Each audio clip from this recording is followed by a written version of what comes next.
I know. That time just flies right by when you're not watching, doesn't it? Back in the action, though, here tonight. Hope you guys had a fantastic weekend away from the desk. But it's time to get back to work. It's Monday evening, after all. Time to get back after it. It's July the 20th, 2020. My name is Joseph, by the way, in case you forgot. And as always, welcome back to your nightly newsletter. Now, if you're tuning in for the first time tonight, it's great to have you with me because my job tonight is to help us find the best entry setups for tomorrow. That's Tuesday's trading session.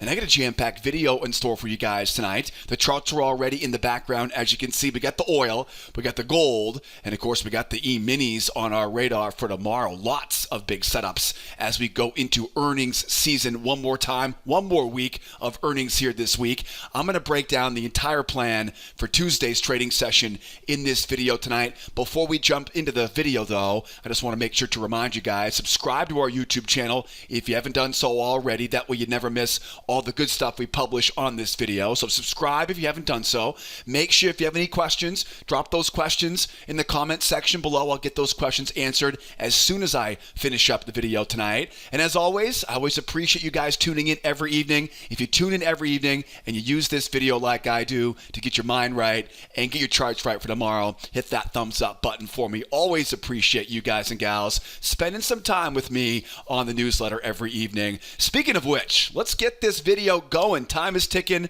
I'm a bit late here.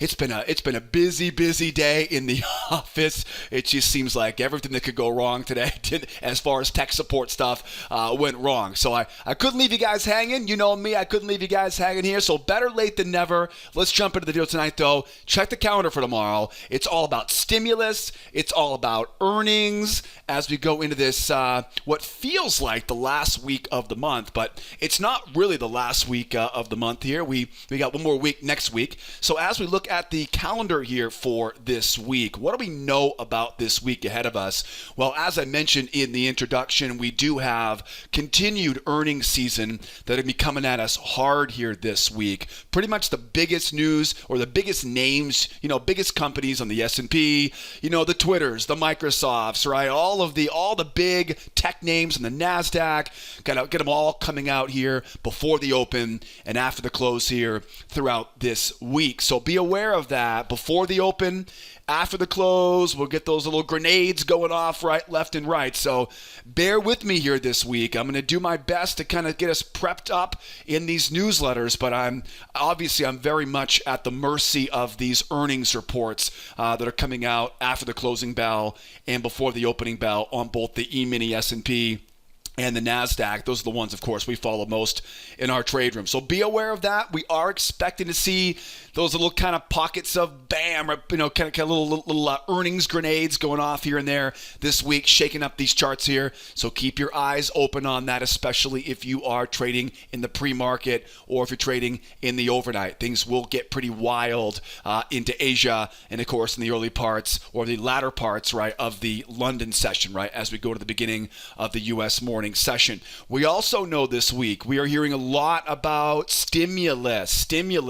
We had the ECB or the EU summit that was this weekend, right? And they it sounds like they were pretty far apart from negotiating a kind of a rescue plan, right? Stimulus deal, some sort of deal to help out the EU nations. It sounds like we are working on the same problem here in the United States. The people on both sides of the aisle, they sound like they're relatively far apart, but I think everybody knows, right? We're going to probably get one more stimulus package. Will we hear some, specific announcement this week?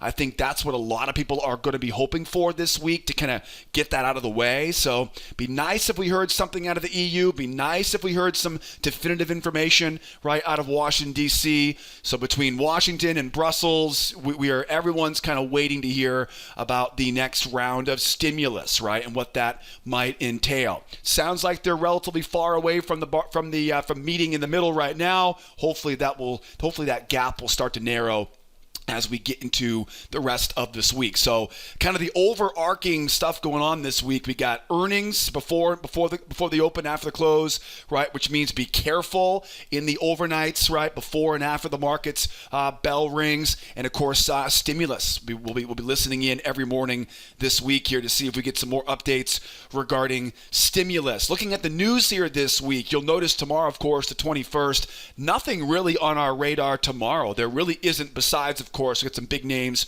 reporting earnings tomorrow. There really isn't much as far as any scheduled news outside of earnings. So that means we're really paying attention to the opening bells at 9 o'clock, 9:30. We've seen a lot of the biggest moves lately have been happening between 10 o'clock and 11 o'clock Eastern time. So if you could only be at your desk for an hour tomorrow, 10 o'clock to 11 o'clock, probably the best time to be. Obviously, we'll be in our trade room all morning at 8 o'clock Eastern time. I would love to trade this stuff with you. And getting into that trade room is pretty easy. I'll put all of the membership information for you guys, the description of this YouTube video. So grab that link in the description, get registered for tomorrow morning's trade room, and then that way we can do all of this together. We're not going to see a lot more news tomorrow until we get till Wednesday, right? Get some home sales on Wednesday, some jobs on Thursday, and probably what is the biggest news of the week is that PMI number on Friday morning. Thank goodness, because summertime Fridays, the months of July and August, do tend to be a little bit sluggish, as you probably have seen, and so that'll be good to put a little bit of a shot of volatility on that summertime Friday. So fourth week of the month. It's not the end of the month. We get a full week this week and a full week next week. Earnings and stimulus will dominate this week, of course. No major news until Wednesday. Will we hear some updates tomorrow? Will some of these earnings reports, will they shock the markets tomorrow? Only time will tell right now, right? Only time will tell. We'll be listening in to the news headlines, and hope I'll see you there tomorrow in the trade room bright and early at 8 o'clock Eastern time. All right, now we get the charts up next here. Moving right along. I'm going to try to go relatively quickly through these tonight just because I am running a little bit late on time, and I do want to make sure to get you guys off to bed at a reasonable hour here tonight. All right, let's get into this stuff. S&P, got the oil, got the gold. Let's start off with that S&P here first, right? S&P went on an absolute tear today, and it makes sense. We keep talking about stimulus, right? That's an easy thing to get the S&P revenue engines and the NASDAQ. We also saw, thank goodness, we're finally starting to see from what appears to be a slowing down of this kind of second wave here right now. Boy, I hope everyone's staying safe out there. My heart goes out to anybody who's being affected by this second wave right now. We're locked down here in Los Angeles, and hopefully this will be over soon. Boy, oh boy, I think we're all in the same boat, right? Well, what a challenging time. But it looks like from the data we saw today, places like Florida, places like Texas, right? Places here in California, they are slow. The numbers are going up, but they're the rate of going up has been slower the last couple days here. So hopefully that is a good sign to come, and that must, I would assume that would be a good reason for this S&P to be bullish. Same thing, right, with the oil markets as well. So what do we know about the S&P right now? We know we have a very strong run higher, and usually. And you probably have heard me say this before, anytime we see a strong move in one direction, it's almost a guarantee we get that two-legged pullback and a retest of that high. Anytime I see a strong move in one direction, I look for a two-legged pullback and a retest of that high. Now, whenever a market goes this far in such a short period of time, a lot of time, as you can see, you're kind of three legs up right now. Whenever a market goes this far, this quickly, a lot of times what's going to happen is you're going to have a lot of buyers in this market that won't be interested in buying high, right? They're not going to want to chase after this. At the same time, you'll have sellers who may not want to get out, buyers who may not want to get out yet. Right? If you're holding on to some positions right now and the market's just running higher, meanwhile, you're seeing good data, you're seeing stimulus talks, you might not want to get out of this position yet. And so in that situation, while the buyers are waiting to buy low, and while the buyers who are already in, they're not taking profit, and no way do I want to sell this thing right now, oftentimes that creates a range the following day, right? And that's why the range is created, right? Nobody dares sell. No one's going to short this thing right now, not because it was because it was so strong. At the same time, the buyers who are in this, they're not getting out, right? They're like, why would I get out now, right? Let's go back to the all-time highs again. At the same time, nobody wants to buy this high. So that contributes to the market kind of treading water here. So we're definitely looking to be a buyer on this. I certainly want to buy at a support level. I think right now the big question is, do we go sideways, right? Does this market turn into a sideways range tomorrow?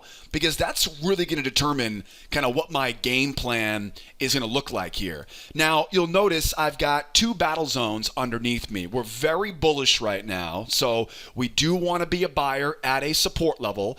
Let's talk about the range after we finish up what we know right now. This is like a plan. So what do we know? We know we have a strong move up.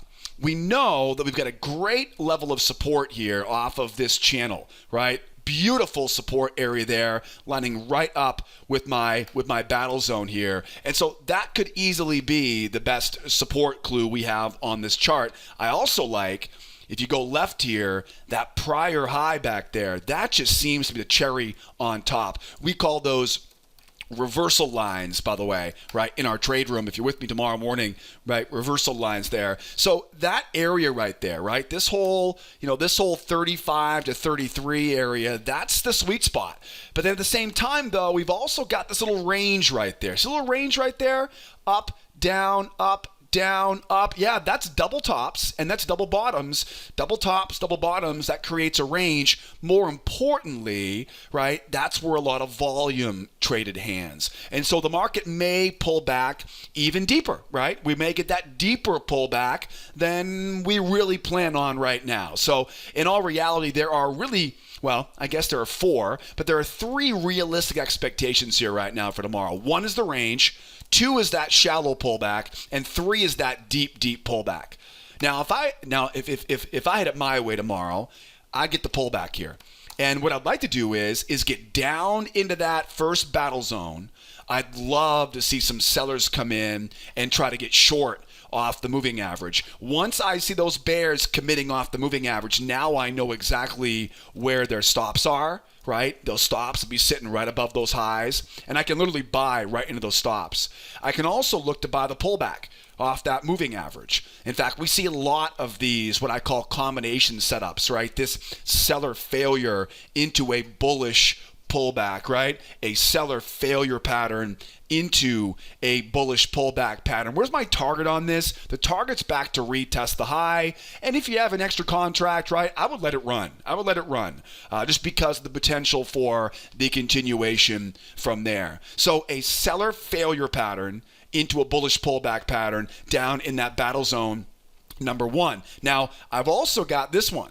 And I'll tell you, I would love to see us pull back down there. I mean, I wouldn't complain about that at all. So if the market really takes off now down into that secondary battle zone, remember, there's going to be a lot of volume that traded hands there, right? So if you were to put one of those little volume at price indicators on here, okay, there'll be a lot of volume stacked up right there, right? So that's where a lot of buyers would love to reload, right? Kind of reload the gun. So if we can pull back a little bit, well, not a little bit, we can pull back a lot further now into that secondary battle zone, I still want to look for sellers to commit and fail. But what I'm going to do here, though, is now I'm going to use what I call a nested failure, because that momentum is going to be a little bit too strong there. So I'll let the bears try once.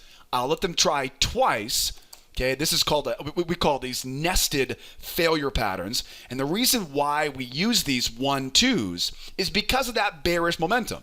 Remember, anytime we see a strong move in one direction, we expect to see another leg in the same direction, right? So 1-2 now for the bears, I like to draw a trend line off of that low. That's always a sweet spot right there. Buy off that trend line if we can get it. Now, sometimes what happens is you'll see it, it'll come back, it'll trap low.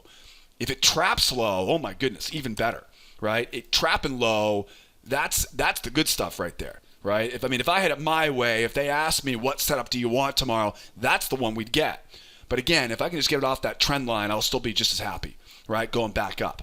So again, we call those nested failures. Now, just a heads up on this, a lot of times these nested failures, they rip when they run back higher, right? Now, my target is back up to retest the high. If this thing rips going higher here, it's not going to pull back, right? It's not going to pull back to the moving average like I mentioned on the shallow pullback. And so in that situation, I don't want to chase after it. What I'll do is I'll look for a trap. And I call these 2-try trap patterns, right? Again, it's a nested seller failure, 2 tries for the bears. We go up, we snap higher, shallow pullback, right? Lots of FOMO, wait for that trap low. It's a nested failure into a 2-try trap pattern. Those are 4 setups I'm watching for on that next pullback. Now, there's always some nuance to this. It's not usually black and white, cut and dry. For example, sometimes we might see a 2-legged pullback lower. There's a trend line coming over. I can use that trend line as a level of support for the failure. You know what I mean? So there will be some nuances to this. Every once in a while, we'll get a nice clean, 2-legged pullback. So keep an eye on that as well. And obviously we'll work our way through that tomorrow in our trade room, right? We'll go through all those nuances, which reminds me, if you're not going to be with me tomorrow at the opening bell to do it with me, the next best thing is to grab our free trading classes. In my free trading course, everybody loves this free course. I'm so happy because I really enjoyed making it for you guys. Grab the free course. That link just popped up there in the upper right-hand corner. You'll learn all my favorite setups, my 3-step strategy, see hundreds of examples of how we applied that strategy to our favorite markets. Grab that free course. It's up in the upper right-hand corner here on the YouTube channel. And don't forget, if you're on the blog right now, I'll put all the links below the video on the blog at sidewaysmarkets.com. And I'll also put all the links in the description of this YouTube video. Now, the last thing for the buyers, what if we go sideways here, right? What if this thing goes sideways? If it goes sideways, now really focus on that kind of 32, 33 area, right? And what's the best entry setup when the market goes sideways? A failure pattern. What you want to do is you want to wait for the buyers to kind of effectively run out of ammunition, right? Let those buyers kind of tire themselves out there. And eventually when it goes sideways like this, obviously, if there is no news that breaks it out like we saw today, I'll talk about that in a moment though. If we do get this sideways range, right, assuming there's no breakout going higher here, I'm waiting for that pullback. Now, once I get that pullback, this is where the magic happens, because that breakout will usually have a bunch of inexperienced traders trying to predict that breakout pullback. That's exactly what I'm hoping for, because if I can get those bears, usually these are rookies, and I know that because I made this mistake a lot when I was a rookie trader, and I consistently see new traders sending me charts and asking for feedback on breakout pullback patterns. So breakout pullbacks, I love breakout pullbacks, but I do the opposite. I never trade breakout pullbacks. No way. I trade against them. I look for breakouts to go below the range. Remember, we're bullish. I want to buy off support. And then think about it, right? How likely do you think that breakout pullback is to be successful? Maybe 30%, 20%?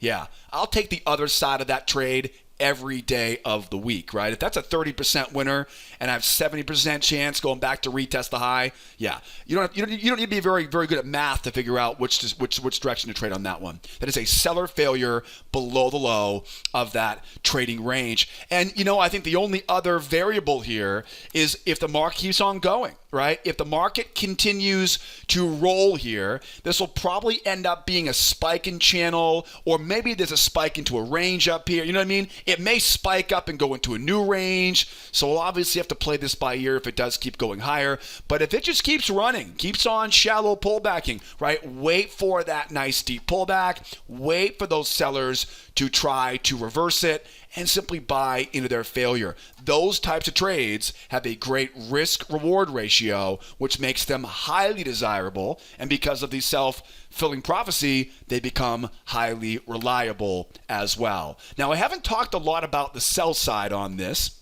The most important thing is we are not at a major turning point right now. We're kind of in between. We obviously blew right through that 32-33 high from last week. Honestly, the next big milestone is like that big round number at 3,300. There's there's that big gap down over the outbreak, right? When the pandemic started. So, there's a lot of open space overhead really until we get as far as that 3,300. Right? I hate to say that, but that's the reality of it. So we're not at a major turning point. I can't even think about shorting this market until we get to some sort of range or some sort of turning point. So really at this point, I have to wait for reversal. I have to wait for a strong pullback. I have to wait for a test of the moving average, and I have to wait for a jump off the moving average. If I can get this 1, 2, 3 reversal pattern, as I call it, 1, 2, 3 reversal, well, then I can go out and I can sell this. But I'm not going to sell it way down here. I'm not going to chase after it. That'd be foolish. I'm going to look for the bears to come in and take control. Then I'll mark my low. I'll mark my high to find my hidden channel. And now the first test is the best test, as we always say. It's the first test of the high of that hidden channel, right? Now, you might be wondering, can I sell that first one? I wouldn't, right? I won't be. I'll be waiting to buy that first one, right? Buy the failure on that first one. But if they can hold it and run, then I can look for, right? Then I can look for that short. Again, first test is the best test. Where's my target on this? Target is clearly going to be easy, back to that 3,200. And then, of course, if the blood really hits the streets tomorrow, there's still that gap out there at 31.84. That might be a little bit of a pie in the sky here for the bears right now, right? But that 31.84 would be a juicy target if these bears can pull a rabbit out of their hat here right now. So, got a good plan here for the S&P. We're waiting for the reversal right now. Hopefully, I'll see you there tomorrow, and we'll trade this plan together. Don't forget to grab that free course, like I mentioned earlier, right? That course will walk you through the entire process that we use every morning in our trade room. All right, let's grab some oil, shall we? Boy, oil continues to be low volume, relatively, I wouldn't say uneventful. There's moments right now, but you can definitely tell oil is, dare I say, depressed, right? Dare I say depressed. It does feel a bit depressed, right? It's a bit sluggish, a bit quiet, which is odd because summertime driving season. But you know what? I mean, everyone's locked down, right? I mean, well, I guess not everybody, right? In a lot of the major cities are not moving around freely right now. But we know that oil is really being impacted by the length of this second wave, right? Now, on the oil right now, I think this is probably the hardest. This might be the most difficult chart we have to work with tonight. There's a lot of really important clues that really could send this market anywhere, to be honest with you. First of all, what do we know right now? We know the day began with a range. And we know that whenever we have a range, we buy low, we sell high. But look what happened, right? The market took off to the downside right at 9:30. And remember this? At 10 o'clock, it V-bottomed right back up. Now, we talked about this last week. I'm not sure if you recall. Last week, we did rollover. Remember this? Remember this from last week, right? Remember how rollover was last week? Went from the 0820 to the 920. And I mentioned last week about how oftentimes they'll try to kind of close the gap between those two contract months. Remember that? We were trading, what was it, last Thursday? We were trading at around 40 on the 08 contract last week, and then we jumped over to the 920 and we're up around 41. And if you recall, right, as I mentioned last week, I said don't be surprised if they kind of bridge that gap, right? If they kind of meet in the middle there, back around that 40. And so it looks like that's what happened, right? 930 came out, market dipped right down to that round number, and boy, you can see buyers were like, gimme, gimme, gimme, right? They wanted in off of that 40. Buyers were waiting to get that 40 print, and this thing just launched into that 10 o'clock hour. Now, 10 o'clock, right? Again, like I said earlier, I mentioned earlier, we're seeing a lot of our best setups right now happening between that 10 o'clock and 11 o'clock hour. And especially with earnings coming out this week, that could continue here very much indefinitely here this week because of the chop that comes into the market around the beginning of the day, right? Because earnings are coming out. So we know that's what, we don't know anything. That's what I think is what happened, right? Market shoots lower, right? Now, I take the size of that move down, and here's what's really interesting. Look at it back to the highs here. And you can see right where it goes, right? I mean, is that spooky? Is that some crazy stuff or what, right? I love the pendulum swings. Pendulum swings are very, very powerful tools here.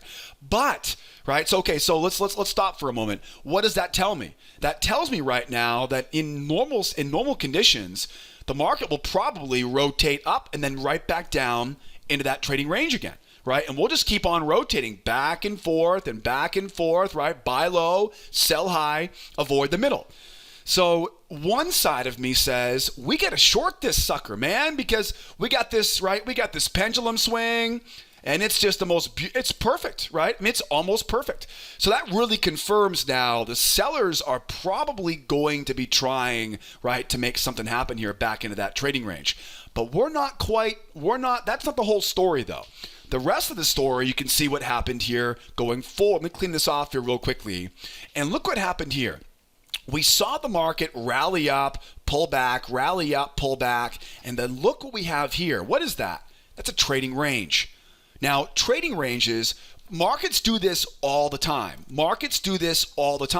They will sit inside of a range, something happens, they get spooked, and they literally break out, and they go right into a new range again. It happens a lot. And basically what happens is the market thought, okay, this is the value of the market. And then news came out or a politician speaks or a terrorism happens, whatever, right? And the market says, oh, shoot, hold on, scratch that.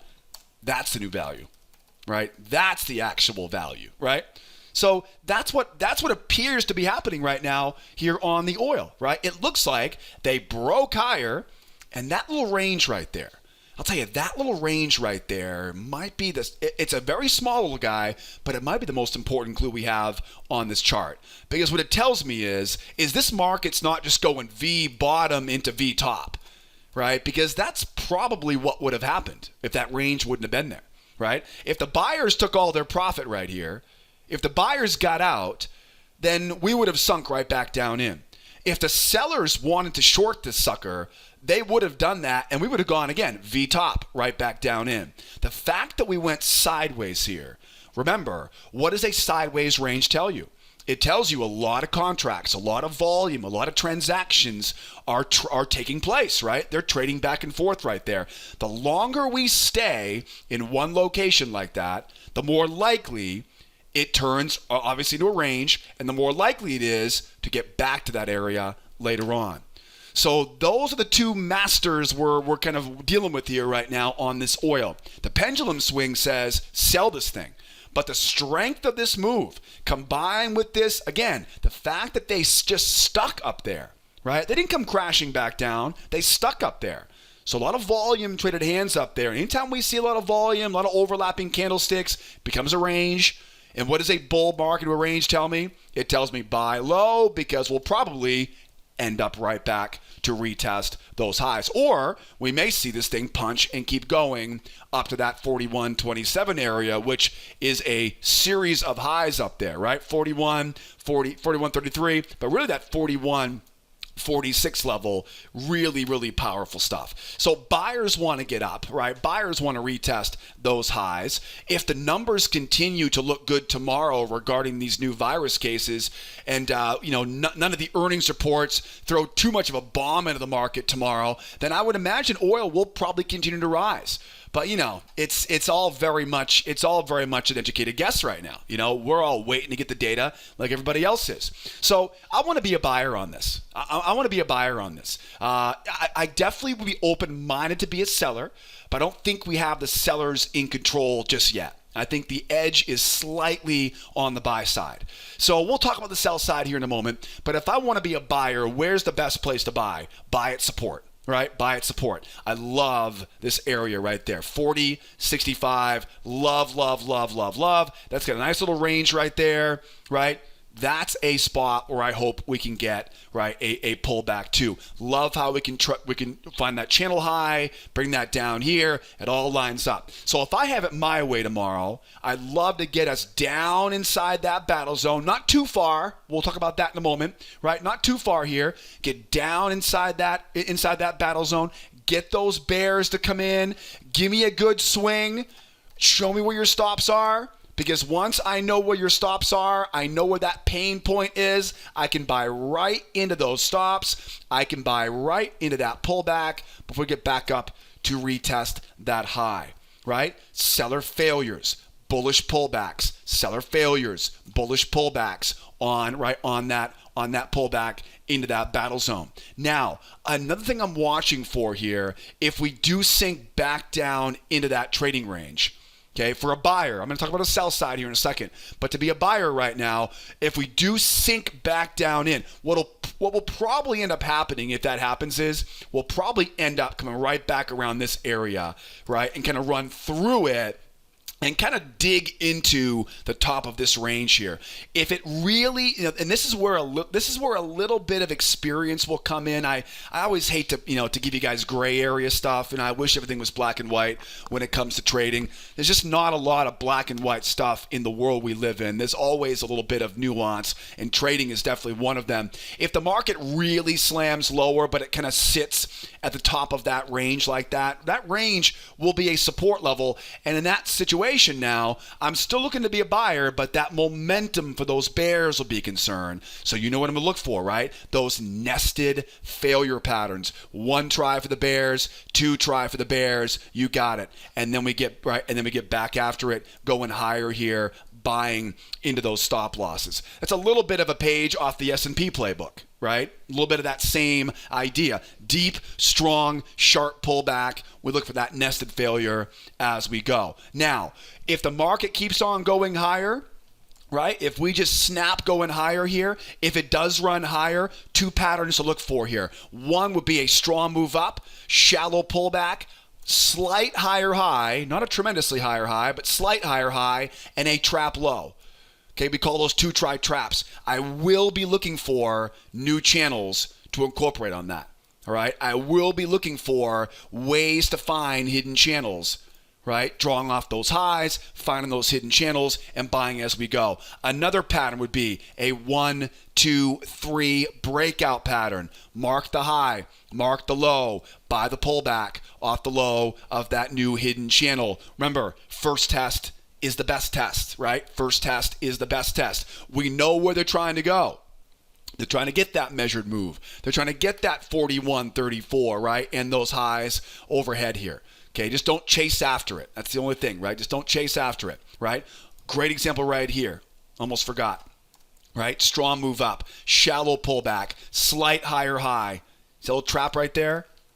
Okay, that's what you're looking for. If this thing strong move up, shallow pullback, higher high, trap, yep, grab it. Again, before you get up to those highs here, okay? Those are some options for going higher. Now, how do I sell this sucker? What's the best way to sell it? Now, being a short seller on this, honestly, one way you could do it, I'm looking to be a buyer on this personally, but if you wanted to short this thing right now, the best way to do it be to wait for buyers trying once, wait for buyers trying twice, and use that crown reversal pattern and short from there. Again, I do think that's a bit aggressive just because of what we talked about already, right? But again, think about the buyers here coming in once, coming in twice, selling that trap high. That will allow you to rope in the buyers. Again, not what I'm expecting. That might be what we get though, right? Could easily be, right? Like I said, not what I'm expecting. My goal here is to buy into those right failures, but that's of course what a more aggressive seller may look like.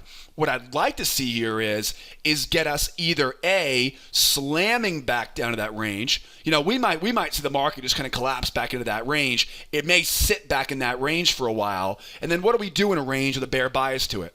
right? It's bearish, right? So what do? We sell. Where do we sell? We sell above the range. What pattern? A breakout pullback failure, right? Yeah, failure, breakout pullback failure. Breakout. Let it break out. Let it go higher here, right? Let those buyers come in and try to save the day, running it back up. Yeah, the problem is we're not bullish any longer. Let those buyers try to buy it. That tells you exactly where their stops are, and you can sell right into those stops. A very, very simple setup. Again, the prerequisite for this is we got to go back into that range, right? Go back into that range and get comfortable, right? Get comfortable. One more thing I'm watching is watch this trend line, because if we get underneath it, pull back, go lower, now that spot, right, is our traps, right? That spot, in fact, that is probably the most likely for tomorrow. Right? So imagine now we make a strong run lower back into that range now. Everybody's looking for traps above those highs. Right? Make sense? So as we run lower, they try to run it. They hold the underbelly, right? It's strong move down. Again, this is where there'll be a little bit of nuance to this, right? How does the market feel on that pullback? Believe me, I hate to say that, but that's the reality, right? How does the market feel on that pullback? Do we pull back to that channel? Right? Do bears come in and try to sell it and they fail? That's an easy one, right? Do we pull back into that, right? Into that battle zone, right? We don't see bears come in, jump off it, right? Going lower. The bears come in, they try. Beautiful, right? Seller failure into bullish pullback, back down. That's what I hope we get, right? Hope we get that. But do we get that 1-2 jump, right? Very different story. Very different story. Now, traps, failures up above that high to get short. Or, right, do we strong move down, right? Do we pull back and jump through the range? What range, right? The bears go, I don't see a range. I'm going after that big round number, right? But we do get that 1, 2, 3 reversal tomorrow. Mark up that low, mark up that high, sell that first test. Why? Because the first test is the best test, right? 1, 2, 3. All right. So again, I know there's some nuances there. We'll cover a lot more of that, obviously, tomorrow morning in our trade room once we get our hands dirty on this. And don't forget all the links you need, the free course, right? The trade room stuff. It's all down there in the description in the video here, or below the video tonight on the trading blog if you're here at sidewaysmarkets.com. Don't be trading the middle, right? If we get stuck in that middle, just sit tight. And put it this way, the longer we sit in that range, the more likely it is we go down, we get a failure, and right back up again. Yes, there is possibility little earnings grenades here, so be careful again over lunch, overnight. I must be hungry, right? Overnight, it has been a pretty busy day here. Be careful here. Was earnings announcements coming out here, right? In the overnight and pre-market. All right, let's wrap things up here tonight. And you guys are busy people. I really appreciate you putting up with me coming in late here tonight.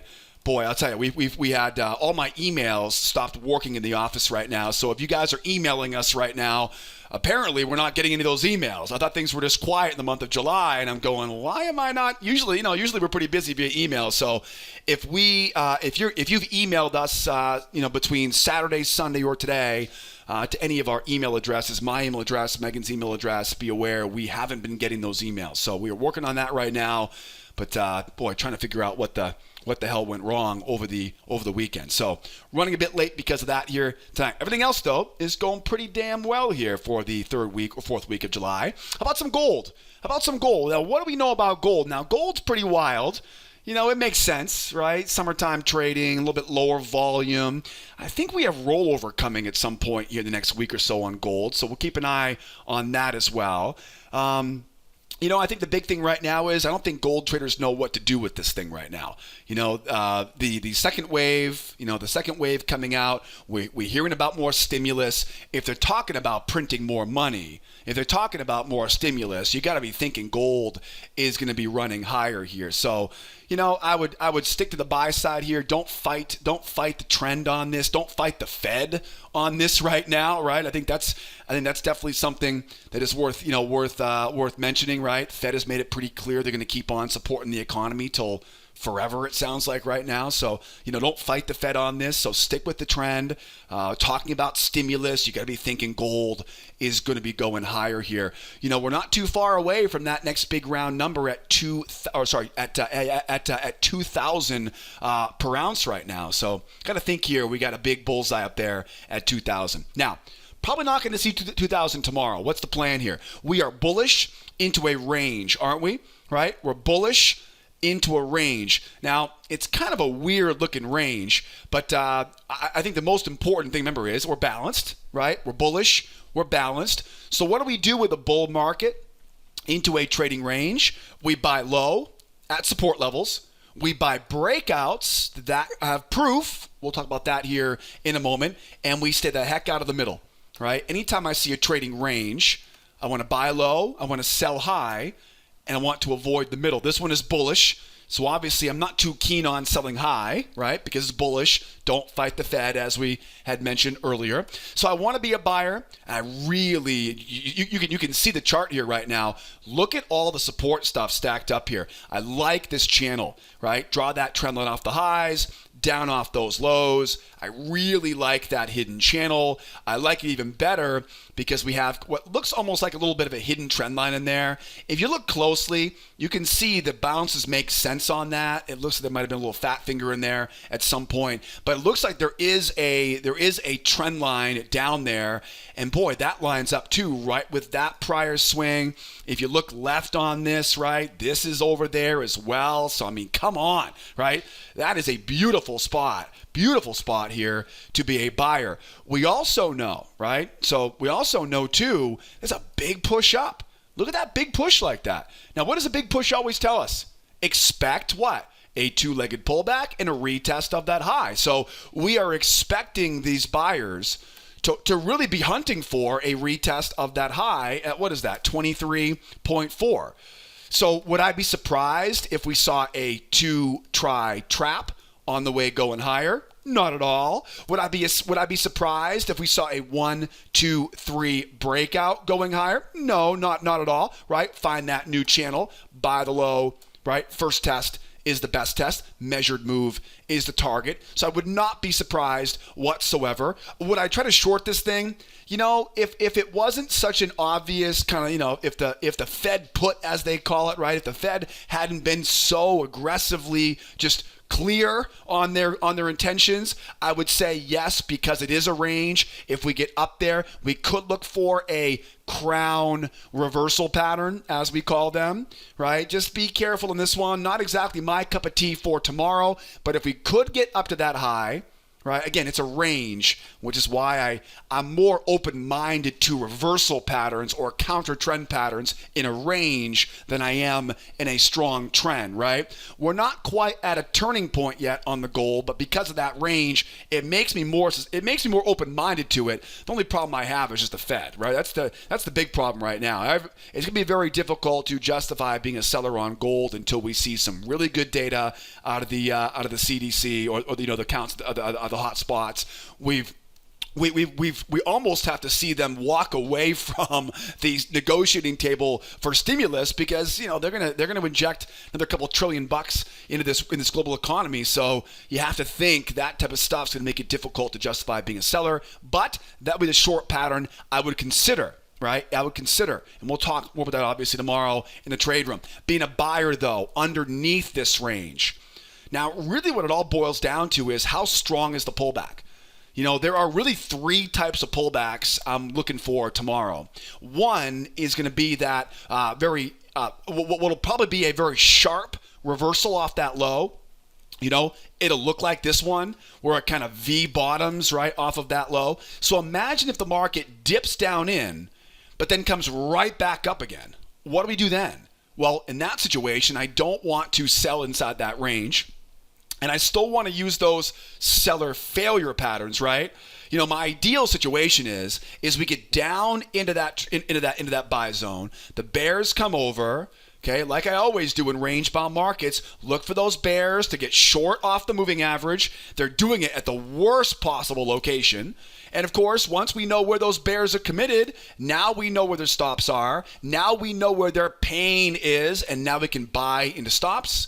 and we can buy that pullback as long as that pullback allows me to get in underneath the low of that trading range, right? So again, buying seller failures, buying bull pullbacks. Where's my target going to be? Yeah, well, first target, back other side of the range, runner up to the high. If you got one extra contract, let her run up to that big measured move. Now, what I'm worried about though is if it dips down and touches this trend line, I think we might have a concern being too high. It may come right back up, and we may not have the ability here to do anything without buying right into that range. And so in that situation, what am I worried about? I'm worried about buying high, right? If I'm worried about buying high, what's the best pattern to avoid buying high? A trap. Now, this does not need to be this large. It can be a lot smaller, but that's kind of the idea behind it, right? So if we end up, and again, the whole goal is to buy as low as I can go. So if the market comes down and V bottoms right back up and the moving average is very little time, right, to react here, the bears will come out. That's a failure that is playing with fire. A lot of times they'll trap high, they'll come right back, they'll trap low, right? And patience, right? Patience is key on it. All right, does that make sense? If it doesn't, right, type those questions in the comment section below, right? Basically a bear trap underneath that range. Okay, now, what if we really sink, right? What if we really sink? If the market really takes a nosedive here, can I still buy it? I can, but I want that one try. I want that two try. Remember that from earlier? When momentum is a concern, what do? We wait for those bears to wrap that rope around their neck, right? Let them dig their own graves, so to speak, and buy right into those stop losses once they fail. Now, you might be thinking, well, okay, well, what if it turns bearish? How does it turn bearish? Strong move down, pull back to the moving average. You got this, right? And they hold off the moving average. Don't be trying to sell that first pullback, though, because you know what's going to happen? It'll do that, right? Don't be trying to sell that first pullback, though, because you know what's going to happen. The minute you hit that short button, it's going to rip your head off, right? So wait for it. You know what's going to happen, right? If you wait for it, it'll keep on going. But if you take it, that's how sick the sense of humor is in the market, isn't it?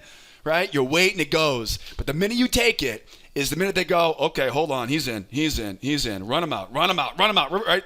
It feels like the market has your office bugged in those situations, doesn't it? I know. I'm sure I'm not the only one to feel like I was being watched on my charts here. But the reality is, I got to wait for that 1, 2, 3 reversal, 1, 2, 3 breakout, find that channel, right? Find that low, find that hidden channel, and first test, right, is the best test, right? As we look to sell off the high. Targets, of course, down to that low. Now, there are always nuances. So it might collapse, right? Shallow pullback, lower low, trap high. There'll be a 2-try trap, right? So there are nuances this where we may see, it may just collapse. And if it does, wait for that shallow pullback, right? New lower low, trap high, great setup. But again, we'll have to wait and see what we get here as far as that type of gray area for tomorrow. Well, I tried to make this as short of a lesson here tonight as I could. I obviously failed, right? 45 minutes into the video right now, but hopefully it was worth it. Hopefully you learned a bunch. Hopefully you'll use it to grow your account tomorrow. And hopefully I will see you there elbow to elbow with me tomorrow in our trade room. Don't forget, you can easily get registered for tomorrow morning's trade room and every morning's trade room by grabbing that link right in the description here of this YouTube video. Get registered, and I will see you guys tomorrow morning at the opening bell. Again, I apologize if you're emailing us right now. Our emails appear to be a little bit offline. I got my tech team, putting their best team on it right now. Obviously not fast enough here for us. But again, don't be afraid to call the office or use Skype or use that live support tool. Right, and we should have the emails fixed tomorrow. I would imagine. I can't believe it's that much of a brain surgery type of ordeal here. So we'll get it fixed up on that one. Again, don't be a stranger. Call me in the office if you guys have any questions. And again, if you emailed us over the weekend and we didn't respond, we were not ignoring you. We just didn't get your email. So we'll get back to everybody as soon as we can here, getting online there. Any questions? Drop those questions in the comment section below. You better have hit that like button right by now. I put 45 minutes of my blood, sweat, and tears in this baby, right? Hit that thumbs up button. Subscribe to our YouTube channel, and make sure you come back and see us again next time. My name is Joseph. Be well out there. Be nice nice to each other, will you? And we'll see you guys tomorrow morning at the opening bell, or we'll see you guys tomorrow night on the next edition of our nightly newsletter. That's it for me, guys. Have a great rest of your day out there. We'll see you next time.